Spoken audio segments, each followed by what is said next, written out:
Kaixo, ongi etorria, gorputz geometriko hau piramide baten enborra da.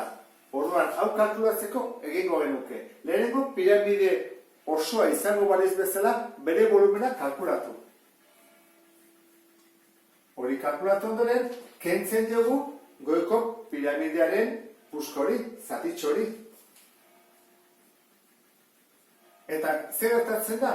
Gelditzen zaigula enborra.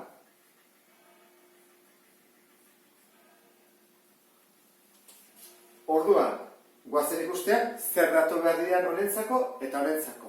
Badakigu piramide baten formula zein den volumena kalkulatzeko, bai ezta? Izaten da, volumena berdin.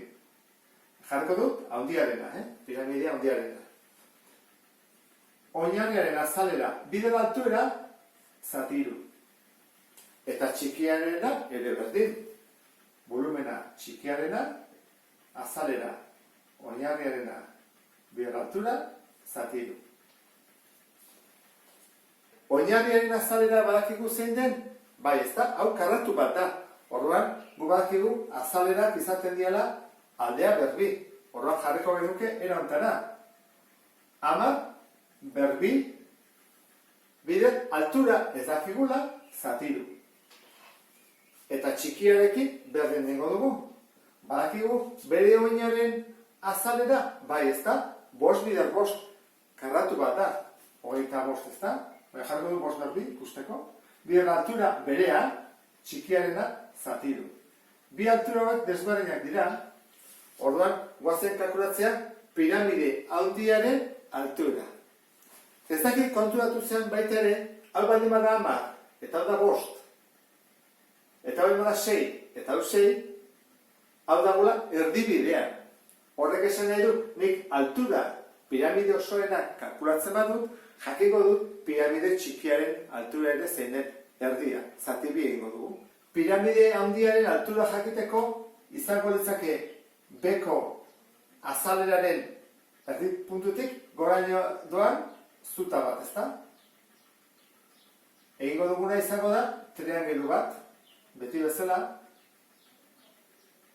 eta badakigu hemen hau dela 90 gradu. Zer behar dugu orduan? Hau zer da? Hau da diagonalaren erdia, erdiko puntua.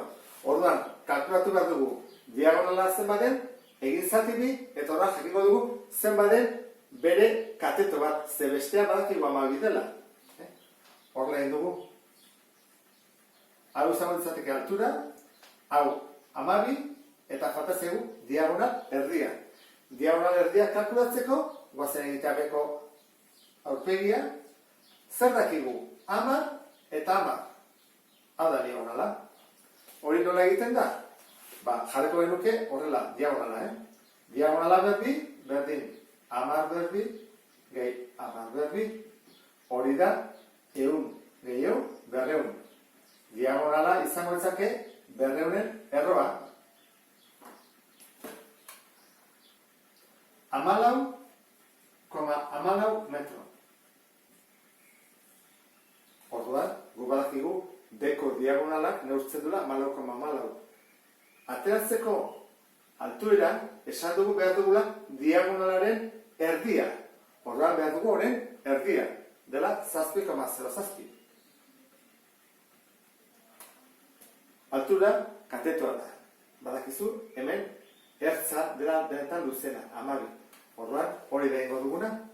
12 berbi, berdin, altura berbi, gehi 7,07 berbi.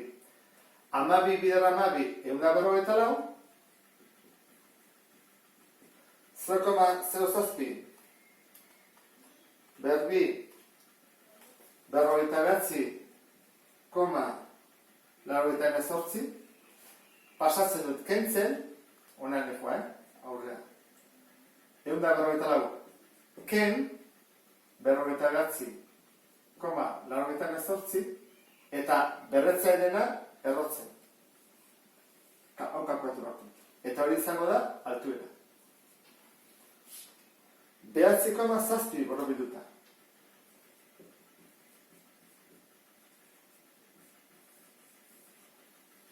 Orduan, erpin honetatik beko aurpegira 9,7 metro daude.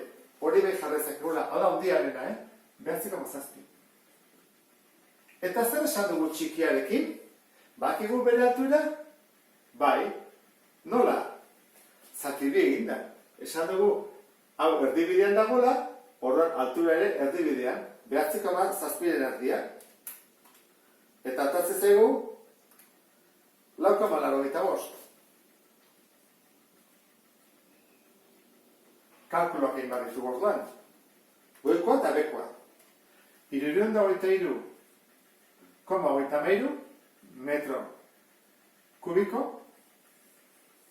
Hoi da, piramidea oso izango balitz. Eta bestea da, 40,42.